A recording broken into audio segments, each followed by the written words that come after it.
ప్రస్తుతమైతే మనము టోలీ చౌకీలో ఉన్నాము. ఎందుకంటే ఆస్ట్రేలియాలో ఉగ్రవాదుల పైన బోండి బీచ్‌లో జరిగినటువంటి ఉగ్రవాదుల దాడిలో మరి సాజిద్ అక్రమ్ అతను మృతి చెందడం కూడా జరిగింది. ఎందుకంటే తండ్రి, కొడుకులు ఇద్దరు కలిసి కూడా అక్కడ ప్రజలపైన మాత్రము కాల్పులు జరపడం అనేది చాలా కీలకమైన విషయం అని కూడా చెప్పుకోవచ్చు. మొత్తం కూడా అది హాట్ టాపిక్‌గా మారింది. కాకపోతే అక్కడ జరిగిన ఉగ్రవాదుల దాడిలో మరి సాజీద్ అక్రమ్‌కి హైదరాబాద్‌లో తనకు కీలకమైన లింకులున్నాయని చెప్పేసి కూడా వార్తలు వచ్చాయి. సోషల్ మీడియాలో వైరల్‌గా మారాయి.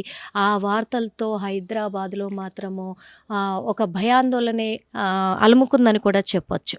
అలాంటిది ఇప్పుడు తెలంగాణ పోలీసులైతే తేటతెల్లం చేశారు. మొత్తానికైతే 27 ఏళ్ల క్రితము సాజీద్ అక్రము ప్రస్తుతం ఇదే ఇంట్లో అప్పుడు 27 ఏళ్ల క్రితం ఇదే ఇంట్లో ఉండేవాళ్ళు. 27 ఏళ్ల క్రితమే ఇక్కడి నుంచి తను ఆస్ట్రేలియాకి వెళ్ళిపోయినట్టుగా కూడా తెలుస్తుంది. 1998లో తను ఇక్కడ నుంచి హైయర్ స్టడీస్ కోసము అక్కడికి ఆస్ట్రేలియాకి వెళ్ళినట్టుగా తెలుస్తుంది. అక్కడ హైయర్ స్టడీస్ కోసం వెళ్ళిన వ్యక్తి అక్కడ విదేశీ అమ్మాయిని పెళ్లి చేసుకొని అక్కడి వ్యక్తిగానే అక్కడే సెటిల్ అయిపోయారు. అదే కాకుండా తను అక్కడ సెటిల్ అవ్వడమే కాకుండా అక్కడి వ్యక్తిగానే ఉండి దాదాపు హైదరాబాద్‌కి ఇన్ని సంవత్సరాలలో కూడా కేవలం ఒక 6 సార్లు మాత్రమే హైదరాబాద్‌కు వచ్చినట్టుగా పోలీసులు గుర్తించడం జరిగింది. ఈ కాల్పులు జరిగిన తర్వాత మొదట్లో తను పాకిస్తాన్‌కి చెందిన వ్యక్తి అని పోలీసులు అనుమానాలు వ్యక్తం చేసినప్పటికీ కూడా తర్వాత తనయన్నీ కూడా చెక్ చేసినప్పటికీ తన కార్డ్స్, బయోడేటా అంతా కూడా చెక్ చేసినప్పటికీ తను ఇండియా వ్యక్తిగా కూడా పోలీసులు గుర్తించడం జరిగింది. ఆ తర్వాతే హైదరాబాదుతో తనకు లింకులు ఉన్నాయి అని చెప్పేసి కూడా చాలా వార్తలు చక్కర్లు కొట్టాయి. తన తమ్ముడు ఇక్కడే ఉంటారు. మరి సాహిద్ అక్రమ్ ప్రస్తుతం ఇదే ఇంట్లో ఉంటున్నారు. తన తల్లి కూడా ఇదే ఇంట్లో ఉంటున్నారు. అదే కాకుండా తన తండ్రి సాజిద్ అక్రమ్ తండ్రి చనిపోయినప్పుడు కూడా ఆ వార్త తెలిసినప్పటికీ తను ఇక్కడికి హైదరాబాద్‌కి రాలేదు అని తెలుస్తోంది. పోలీసులు వెల్లడించిన వివరాల ప్రకారం అయితే తెలుస్తూ ఉంది. మనం చూస్తున్నాం కదా, ఇదే ఇల్లు. ఇప్పుడు ఈ ఇంట్లో కారు ఉంది అలాగే, కానీ ఈ ఇంట్లో ఎవరు లేరు. ఎందుకంటే ఇక్కడికి ఈ విషయం తెలిసినప్పటి నుంచి కూడా పోలీసులు కానీ అలాగే ఇక్కడికి మీడియా వ్యవస్థ కానీ వస్తూ ఉన్నారు అని చెప్పేసి కూడా ఇక్కడ నుంచి వాళ్ళ తమ్ముడు ఒక చిన్న క్లినిక్ పెట్టుకున్నారు. తను ఆ క్లినిక్ నడిపించుకుంటూనే తన జీవనం సాగిస్తున్నట్టుగా తెలుస్తూ ఉంది. ఇప్పుడు ఇక్కడ నుంచి కూడా మనం చూస్తున్నాం, గేటుకు లాకేసి కూడా ఉంది.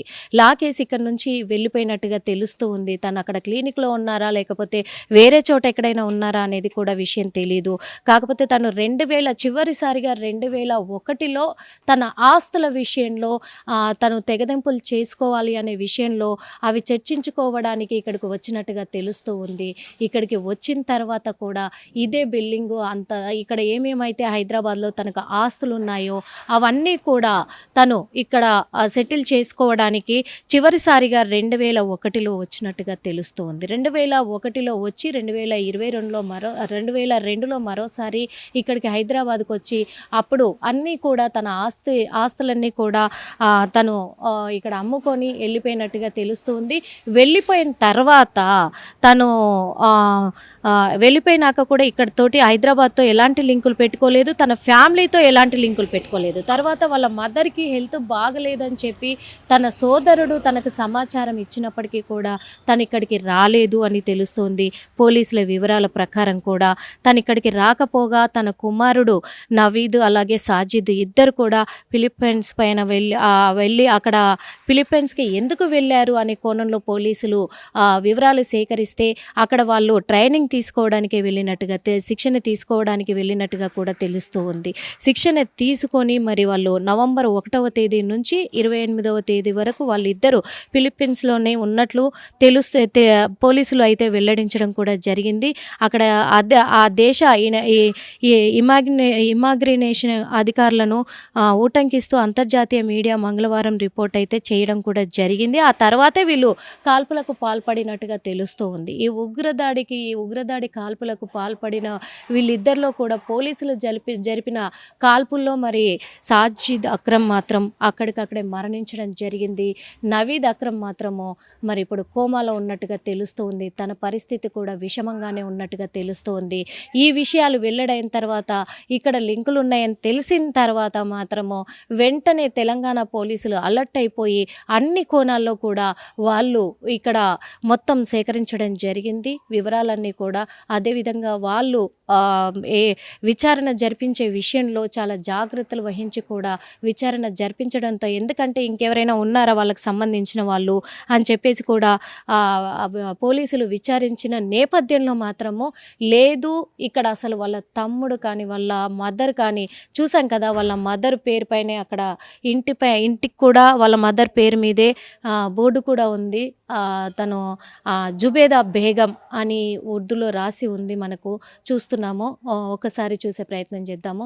జుబేదా బేగం అని కూడా ఉర్దూలో రాసి ఉంది. తన పేరు మీదే ఇంటి పేరు కూడా తన పేరు మీదే పెట్టారు కాబట్టి తను ఇంకా ఇదే ఇంట్లో ఉంటున్నట్టుగా కూడా పోలీసులు అయితే గుర్తించడం జరిగింది. వాళ్ళ వివరణ ప్రకారం అయితే తెలుస్తూ ఉంది. ఇప్పుడు మదర్ని కూడా తీసుకొని తన సోదరుడి ఇక్కడి నుంచి వెళ్ళిపోయినట్టుగా తెలుస్తుంది. ఇక్కడ తేట తెల్లంగా తెలుసుకోవాల్సిన విషయం ఏంటంటే సాజిద్ అక్రమ్కి ఇక్కడ వాళ్ళ బ్రదర్కి ఎలాంటి సత్సంబంధాలు లేవు. సంబంధాలు ఎప్పుడో తెగదెంపులు చేసుకున్నారు. తనకు హైదరాబాద్కి ఎటువంటి సంబంధం లేదు. 27 ఏళ్ల క్రితమే తను మాత్రము ఇక్కడ సంబంధాలను తెంచుకొని వెళ్ళిపోయి అక్కడ విదేశీ అమ్మాయిని పెళ్లి చేసుకున్న తర్వాత తనకు ఒక కుమార్తె ఒక కుమారుడు ఉన్నారు కాబట్టి ఆ కుమారుడు కూడా ఇప్పుడు దాదాపు కోమాలోనే ఉన్నాడు కాబట్టి తన పరిస్థితి కూడా కొంచెం విషమంగానే ఉంది కాబట్టి ఇక మీదట అసలు ఈ సాజిద్ అక్రమ్కి మాత్రం ఇక్కడ ఎలాంటి లింకులు లేవు అని పోలీసులు అయితే తేల్చేశారు.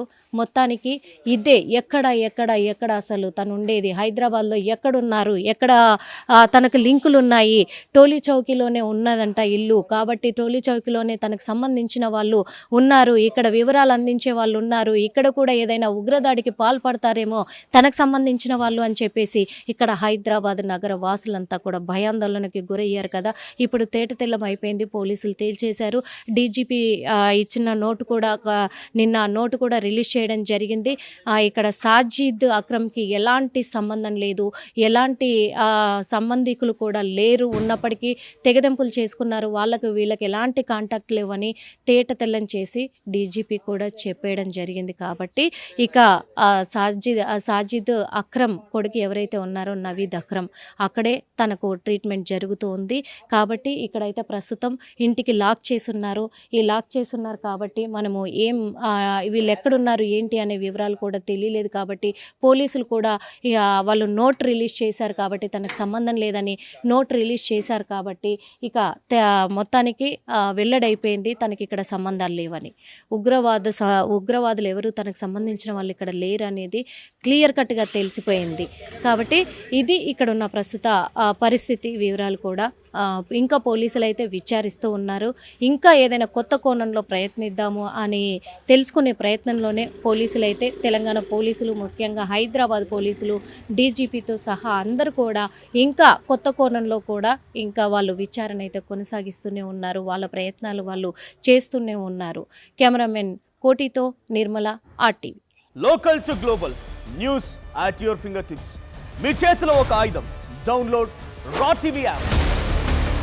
Media legend Ravi Prakash is back.